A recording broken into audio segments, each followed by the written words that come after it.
So we're putting two blocks together. We have our seams, and we want the seam allowances to go in opposite directions.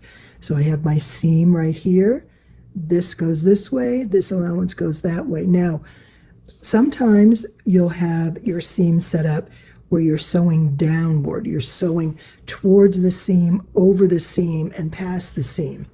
That can push that little bit of that seam allowance can be drug over even just by a 1/16 to 1/8 of an inch, and it's going to be noticeable, especially if you have contrasting colors like this. So even if it means you have to sew or you have to press your seam allowance against the dark side and go to the light side, you do what you need to do initially to make this happen.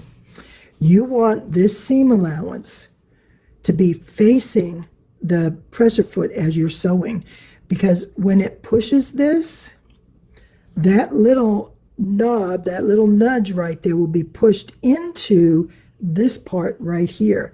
So as you're sewing, you want to, right with your fingers, press them, wiggle them, squeeze them, and make sure there's no gap. And if you're not sure, move your seams apart and feel the difference. You can feel that gully in there.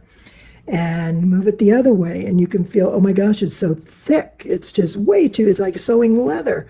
So you know those aren't right. So put this right on top. Look here, line them up, wiggle with your thumb and finger, make sure they're very close. And I put mine exactly next to each other as much as I can. But to hold it there, I'm going to put a pin on the side of the seam I'm sewing towards. That way, as I'm sewing this way, it's going to hold that seam allowance right there. And when I get, within a 1/2 inch that pin, I pull the pin out, I'm pretty darn sure it's going to stay in the same place. So let me go sew this, and I'll show you how it turns out. Two things I want to show you.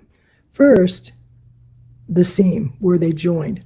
Fantastic. I'm really pleased with how they turned out. But there's one other thing. Can you see that 3 of these squares have been pieced together because I didn't have enough fabric? You'll see a seam here, and a seam here, and a seam here.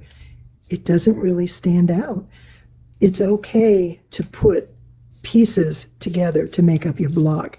Not everything has to be cut from pristine fabric. And part of that is scrappy fabric, scrappy quilts, but the other part is just quilting in general. We cut fabric apart to sew it back together, and you know what? If we do it with matching fabric, it works. So we got a little bit of this, they sort of cross over at the seam. It worked out beautifully.